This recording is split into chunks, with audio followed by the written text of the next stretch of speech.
mess up the thing. Welcome to the Style and Vibes podcast with me, Michaela. I'll be giving you the inside scoop on music, fashion, culture, and more from Caribbean celebrities and tastemakers across the globe, pushing our culture with authenticity and, of course, style and vibes. Welcome, everyone, to another edition of the Style and Vibes podcast with yours truly, Michaela. If you are new here, like I like to say, welcome to the family, because that's what I call it. Make sure you guys go back and listen to any other episodes. Make sure you subscribe and download so you don't miss any future episodes right here on the Style and Vibes podcast. But I am coming over celebrating 2 years of this podcast. So I thank you so much. I appreciate everyone up until this point who have downloaded, shared, comment, left us a review. If you haven't, please do so. I appreciate it. And it keep the rankings around here. You know, I always say up top rankings with the pan. So today we are talking to Noah Powa. He is a DJ turned artist, and we talk about how he transitioned from being a DJ to an artist and how he uses his skills to kind of keep the people going from a performance standpoint. I've caught him a few times, and he really keeps that high energy with that, which I really love. We talk about his new music. We even get into some industry stuff, talking about marketing and ideas and what he would do if, you know, money were limitless. That was an interesting conversation, as well as are we in a singles versus albums versus EP market and what he kind of thinks about that. We also talk about his killer impersonation of Bounty Killer. He has the best impersonation, hands down. You've definitely seen him in a few skits. So we talk about all of that right here on the podcast. But of course, first I have to share what I'm styling on and vibing to. So this week I am styling on Carly Cushney's line with Target. You don't know, Target actually always does collaborations with designer labels. So Cushney is one of the lines that they collaborated this time around. And I love Cushney's just feminine approach to design. You can definitely tell it's her style. The colors are super vibrant. And what I love is that the line really goes from petite and small all the way up to plus size. So there's something for everyone. So make sure you guys check that out. I'll leave a link to that in the show notes. Hopefully I can get my hands on some very quick and soon, because, you know, once it's sold out, it's done. That's it. That's no more. So, of course, I am vibing to Buju Banton's Upside Down 2020 album. It just released. So I had so many thoughts as I was listening, and there has been a huge, push and collaboration, excitement building for this album, especially since last year. So this is his first full-length album that we've had from him in a while. So I didn't feel like a written article would do it justice. And so I decided to do a video. So I did a video review on YouTube, so you can listen to that, watch that, and I share my likes, my dislikes, suggestions, things I would have liked to see. But also I want to hear your feedback. Have you heard the album? What was your favorite track? What were your thoughts? So watch the video and definitely let me know what you think. I'll leave a link to the video in the show notes. And now on to our interview with Noah. Welcome to another edition of the Style and Vibes podcast. Today we have a very special guest, Noah Powa. Wagwan, medoops. Yo, my special like cream crackers. What's up?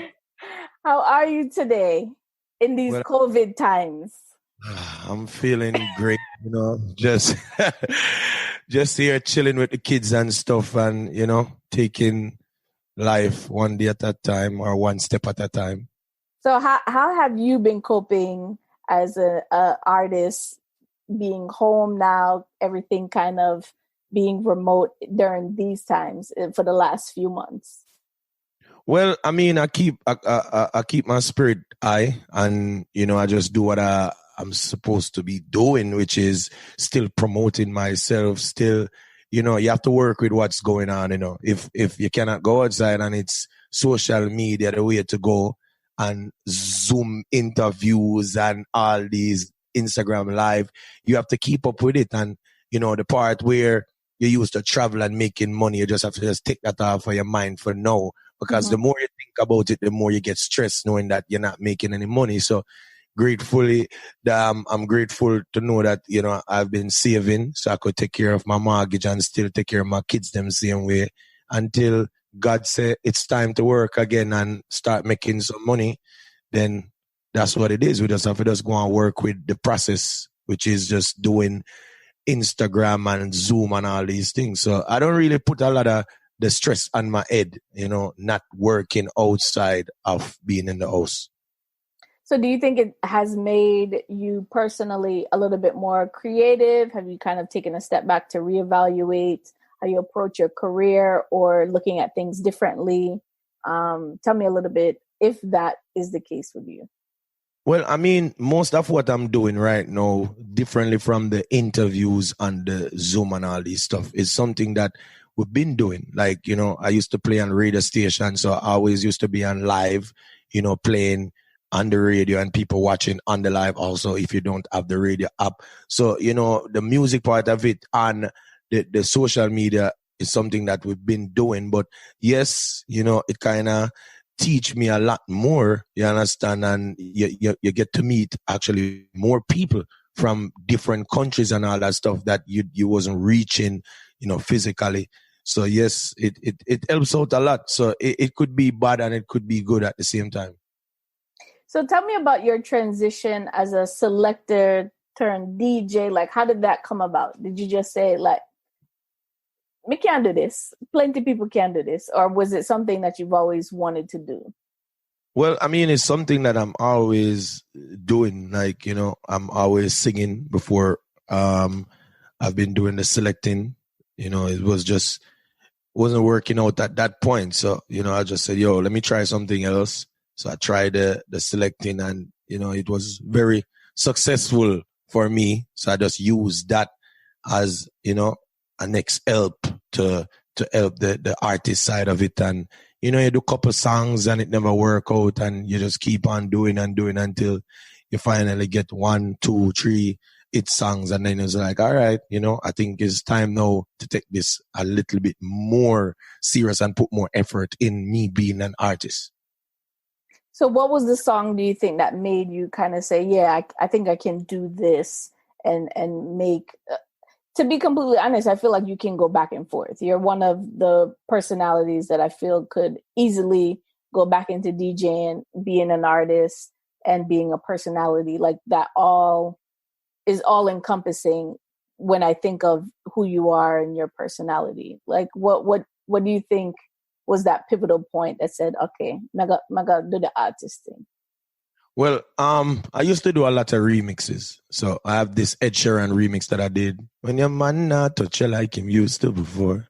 Mm-hmm. And that was good. It was playing all over the world. Like it was like one of, my biggest remix that I did. People still didn't take me serious because, it's a remix. So, I did a lot more songs after that until I found this song, Girl, Tell Me If You Feel It When Me I Perspire. So it's like that song took off. You understand? So that was like the breaking point now where I'm like, okay, I finally got a song that I wrote where it's not a remix. And then right after that, we got the Them Not Like We. Me keep a smile on my face just to treat the clap for them. That just went crazy, crazy big all over. The dates them start coming as an artist now. Then we find to keep the same energy. I did the the remix to Toes Rastan and Pork. So it's like, it was just all in one because it was 2018.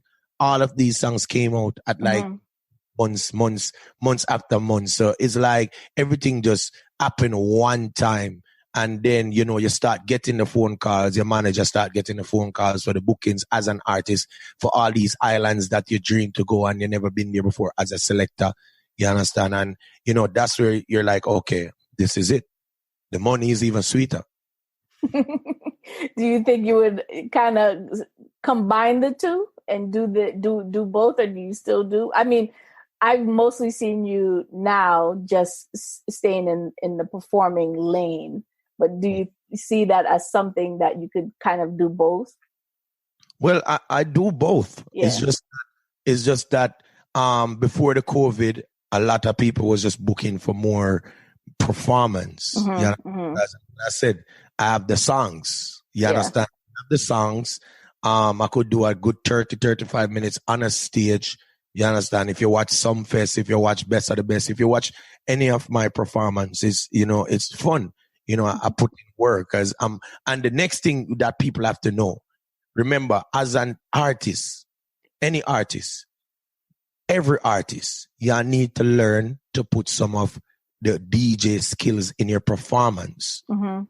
Who helps? Because if you're gonna go on a stage and just sing, and you're not even an intro your song them or interact with the crowd them, you understand? You being on a stage and be like, yo, every woman put up on in a ear. If you don't say you love, that's still being a DJ.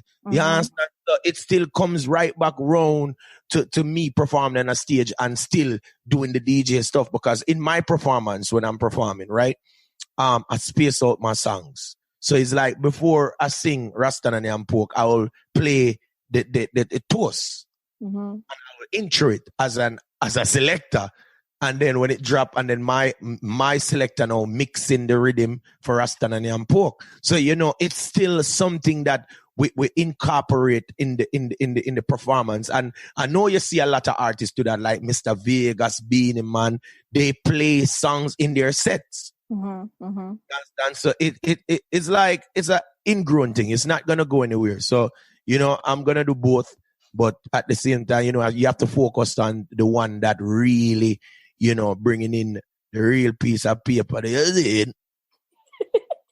So what I really like about, I've seen you perform a few times, and what I like what you said about the focus of your performance. You can utilize the skills that you have as a DJ and put it into your performance. And I think that that's evident. But I think what was important for me is that you seem like you're having fun. A lot of people now, they get in on stage. You can tell they're not in the mood to be on that stage. They don't want to be there.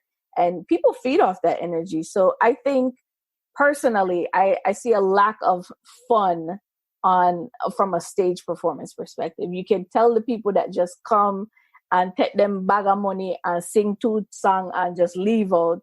And you can tell the people who really are just having fun with the crowd. They'll, do an extra minute or do a little freestyle or engage with the crowd. Like, tell me about that. Is that just part of your personality, or is it, something that you intend to keep with your audience?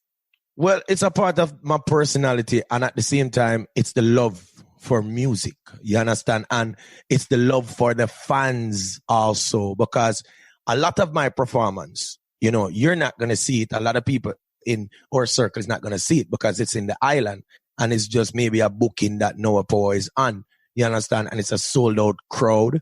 And at the same time, when I go to a lot of these islands, right, say I perform for 35 minutes, I'll tell my DJ to play some music right after I done perform, when I'm supposed to get off the stage. But at the same time, I just see the vibe of the crowd and the people, them love the Noah, the Powa, and and it's like, man, I say, yo, why should I just stop right here when me can just use my selecting skills at the same time and make them enjoy themselves? So, it's just something that with me, I am a performer. If you book me, I'm going to charge you a certain amount of money.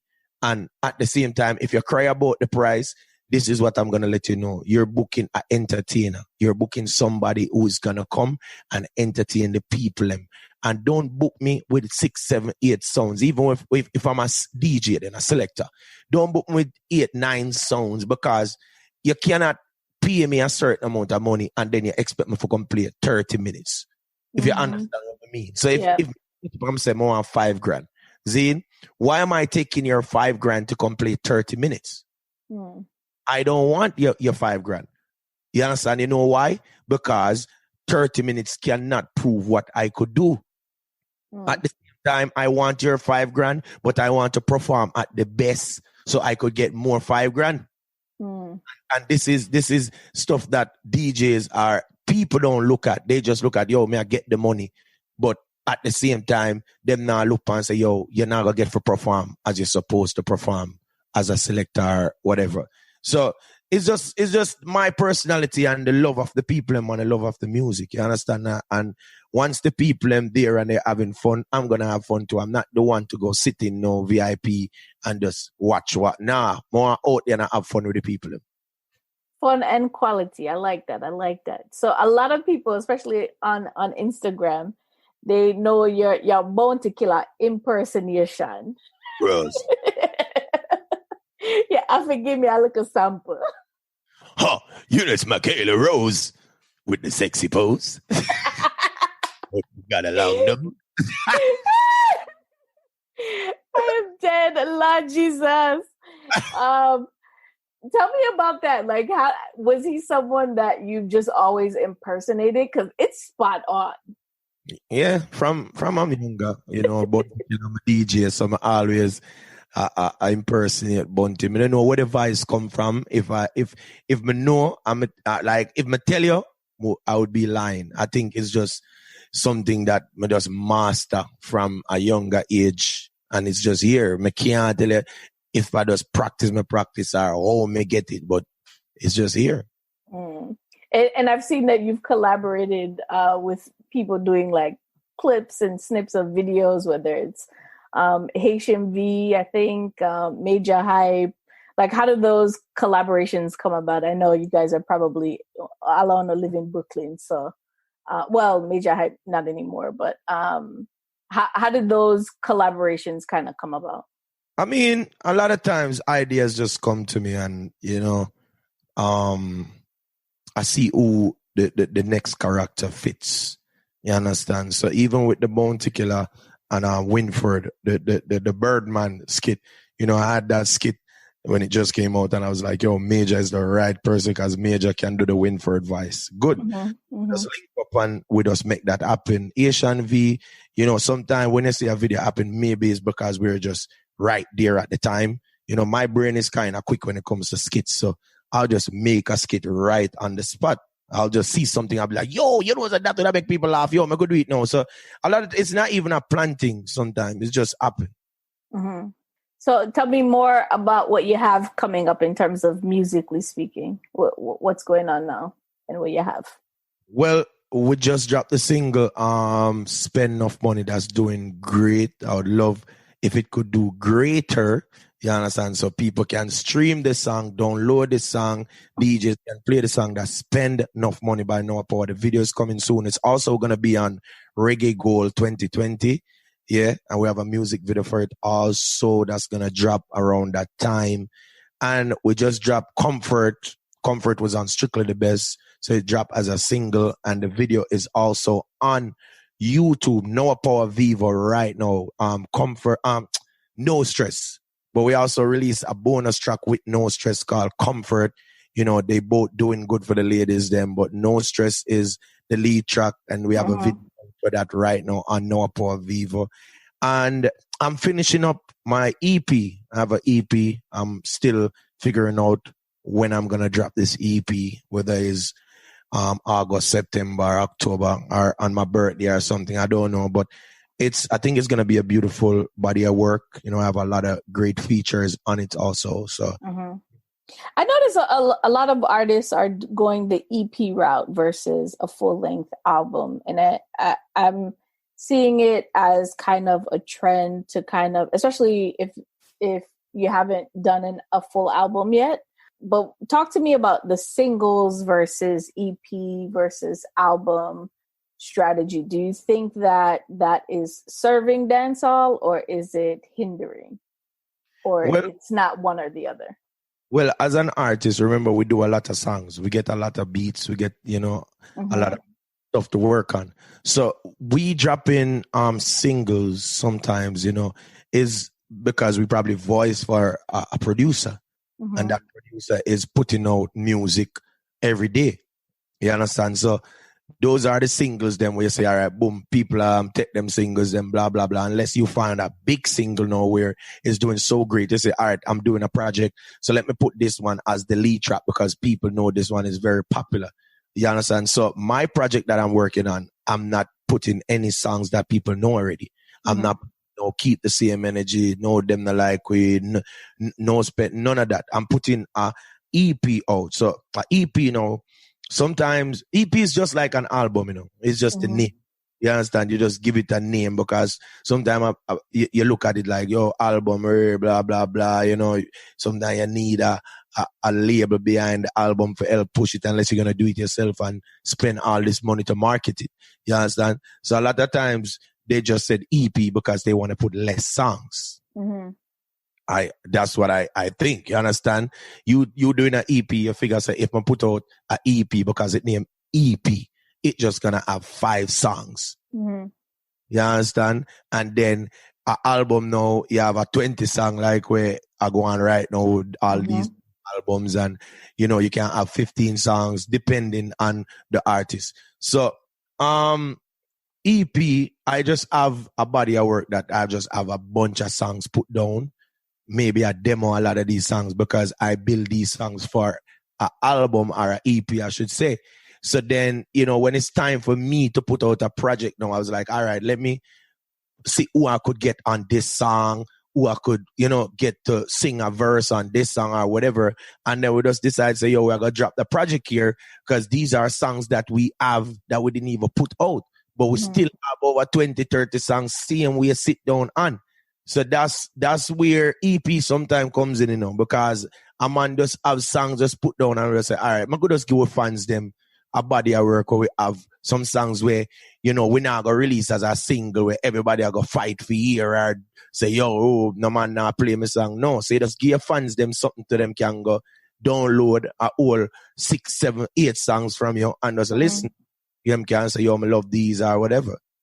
Yeah, I think that's a good strategy too, because I think the attention span of many, we were talking kind of offline about the 2 big releases today, Vibes Cartel and Buju Banton. But they also have, cohesive catalogs behind them. But I think it's interesting because I feel like we've moved into more of a shorter time span of singles and EPs because the attention span and the release of music has been so much faster over the last, I would even say 10. I thought it was fast before, but I think with access to the internet, access to easier equipment, now you can build your own studio at home, record at home, create your beats on the machine, and you can just literally release it. There's no more middlemen, but that also causes a lot of noise in the space.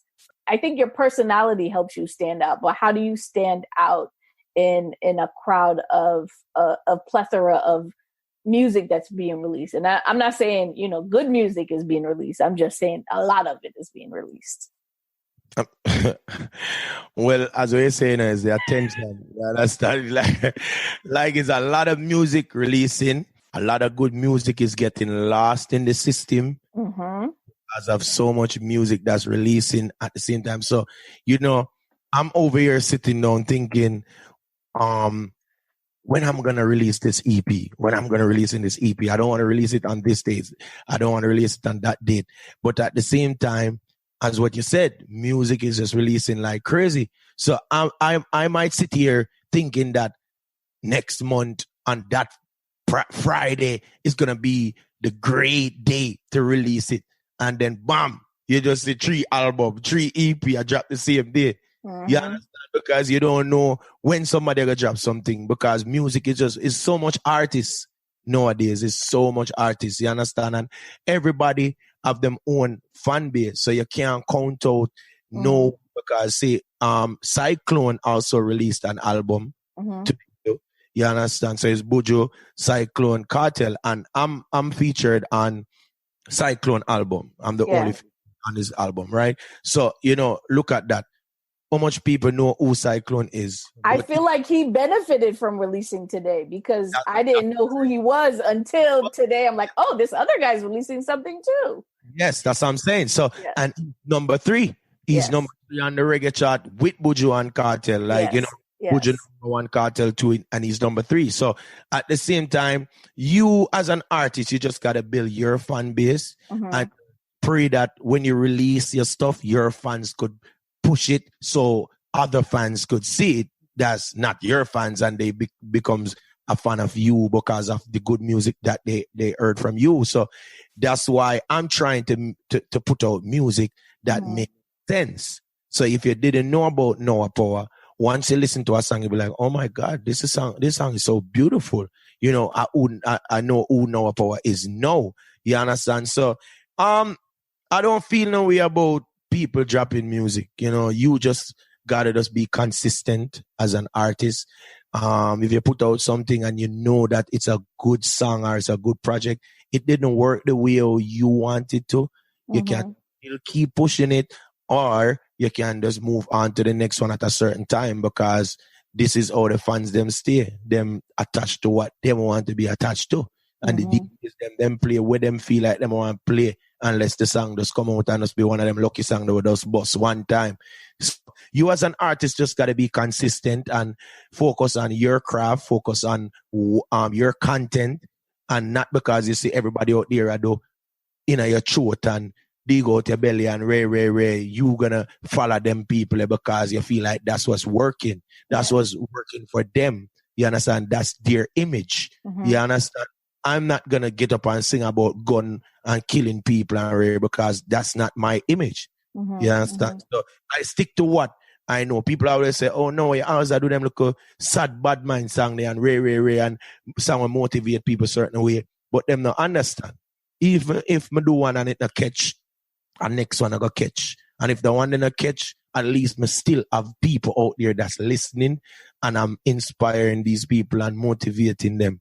You understand? Because if you do a song and 10 people got motivated and 100 didn't, I still feel good because I motivate 10 somebody.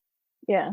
And I think that's an amazing approach. And I think a lot of artists are kind of taking that approach. If you think about like the whole trap dancehall sound, like they're staying in their lane because that's what they want to do. And it's proving that there's a market for it, especially within the region, and it's kind of bubbling over as well. What's something musically speaking that you haven't done that you really want to do? So I'll give you an example. I was watching, so Travis Scott has released a new album and he incorporated the Fortnite video game. So he basically created a concert series on Fortnite. And really and truly the only reason women know become adult to play the game. And I saw it and I was like, oh, this is cool. Like he literally, you know, it was his likeness. Anybody that was playing the game at that point in time, it literally stopped and everyone was watching him perform. And it was like maybe 3 or 4 songs. And it's basically everyone that in the gaming community was watching this performance. And it was right on brand with who he is as an artist. I think it was pretty clever. Is there something in that vein that is so big that you haven't really done that you think would be possible? Well, honestly, I didn't really put any thoughts in that, stuff as, it's like, it's so much stuff going on in my head when it comes to music. And the stuff that you're talking about is like, to me, I feel like I'm working on me being a great artist and getting people to know me more and, putting out music and just hope that one day one of these songs could just be one of the biggest songs in the world, not just around in dancehall. So, after I reached to that level that I want to go, like I feel that's when I will just wrap my head around something like, okay, I want to do this because, now I have the powers to do it. Yeah. That's what I mean? So it's like me sitting here and think about, I want to do this tomorrow. But me just I say, I want to do it because it just sounds fun, but it happen. Yeah, that's that. Yeah. But you're not on that level as yet to get it done. Yeah. You understand what I mean? I understand. Yeah, enough people will kind of, because listen, we're living in a world where people will say, all right, you doubt, man, you doubt yourself. But it's not about you doubting yourself, You just know, say, certain things is just not possible at the moment. Mm-hmm. If you understand what I say. You understand? Because I'm going to sit here and say, yo, I want to do that like what Travis Scott do. But at the same time, Travis Scott have people around him have the money, him have the company, the labels. You understand? To make it happen. Mm-hmm. You understand? So, boom, me drop a EP, you know. I would like my EP to come out and just sell like crazy with being a label independently. You understand? But then when you think about it, if you do it independently, it's going to cost you. Yeah. Because you have to pay for marketing, you have to pay for this, you have to pay for that, blah, blah. Nothing that comes free. You have to pay for playlisting. So all of this stuff, it comes right back to round to if you feel like, yes, I could do it because I have the money to do this stuff right there. You understand? So, yeah, I mean, when I get that bridge, I'll cross it, I swear. I think you can. And I think that's why I kind of pose the question is to, you know, if you could think outside the box and money wasn't an issue, what would you do? You know what I mean? And I think sometimes I know exactly where you're coming from in terms of it's always an issue.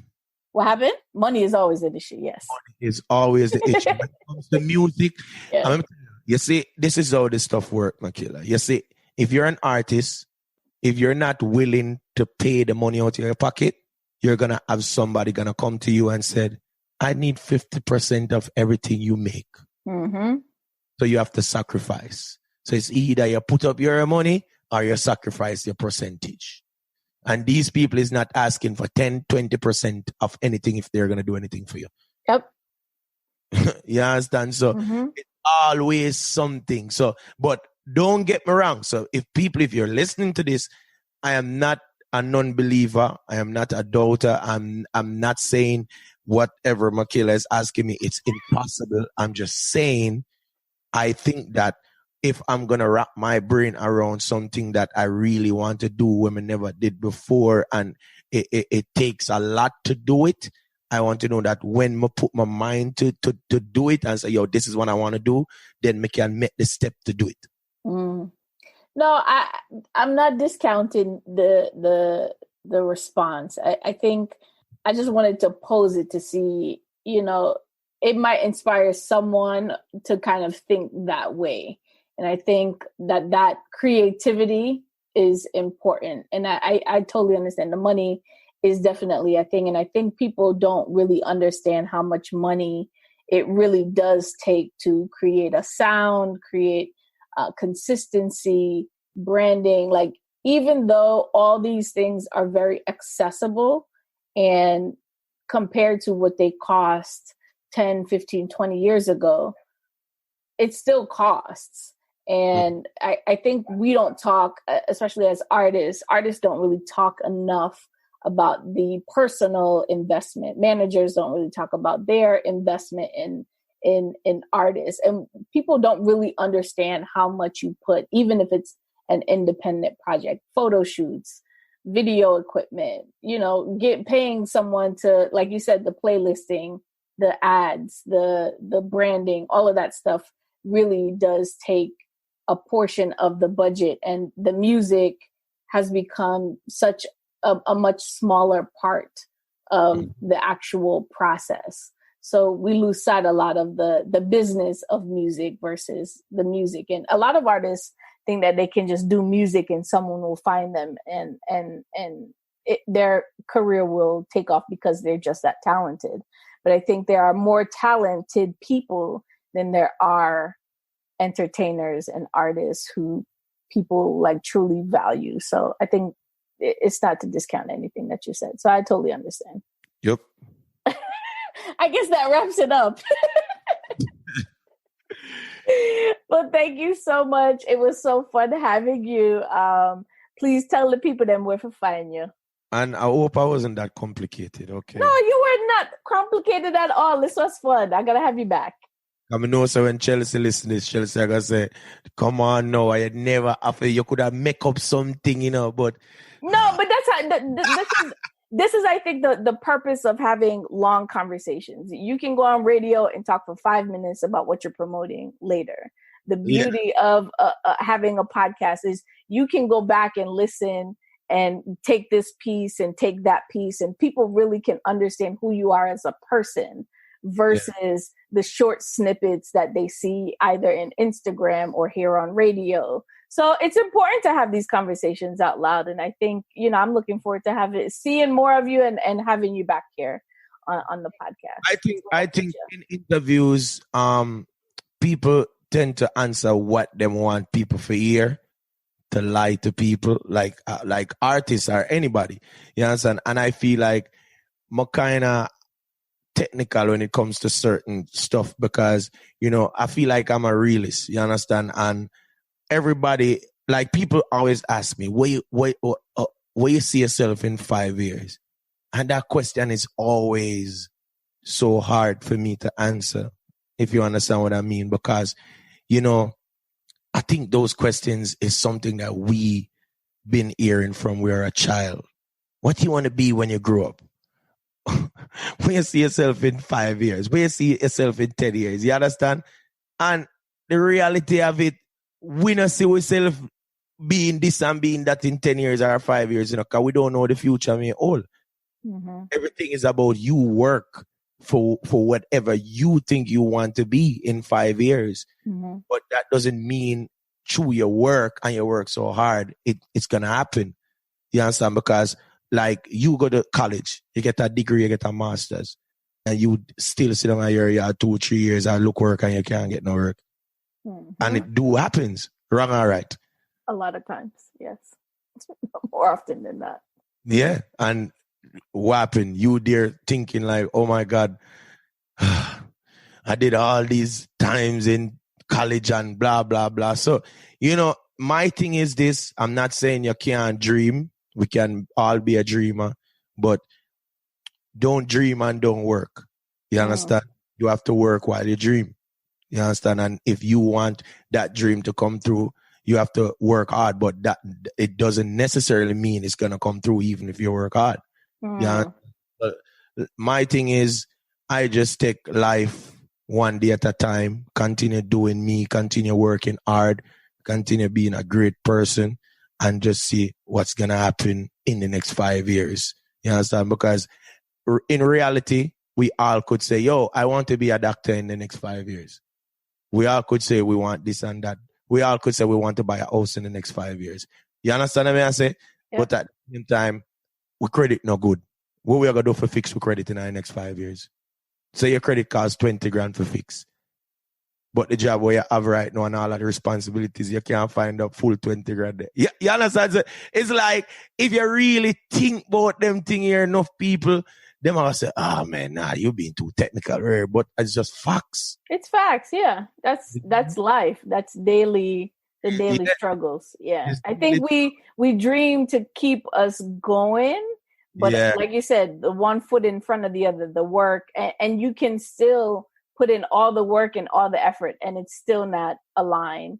And I think that understanding kind of puts you at an advantage because it's almost like you don't have no expectations outside of just doing what is right in front of you. And I think that's a good approach. So, yeah. So, well, people, you can follow me on Instagram at Noah Powa. That's NOAHPOWA, or the Facebook or the Snapchat. You reach TikTok yet? I'm not really on TikTok. It's like I feel like too. It's so much things to keep up with when it comes to social media. My daughters is trying to teach me a couple things on it, and VP Records them are trying to teach me a couple stuff, but I still not learn kind of good on the TikTok vibes. But yeah, we soon start out the TikTok stuff, and people, you can watch my videos on Noah Powa Vivo. We have No Stress song video is out right now. Spend enough money coming out on Reggae Goal. And look out for my project. Look out for my EP. Just you will hear the date soon. Just follow me on Instagram and keep up with what's going on. And yeah, download and music. Thank you very much. Thank you. I appreciate it. Well, that's all here for the Style and Vibes podcast. Until next time, later, me peeps. Gross. Thanks for listening to the latest episode of the Style and Vibes podcast. If you like what you hear, and I know you do, share it with your friends and family. If you want more, make sure you visit styleandvibes.com and follow us on our social channels, Twitter and Instagram at Style and Vibes. Until next time, Leah Tommy Peeps.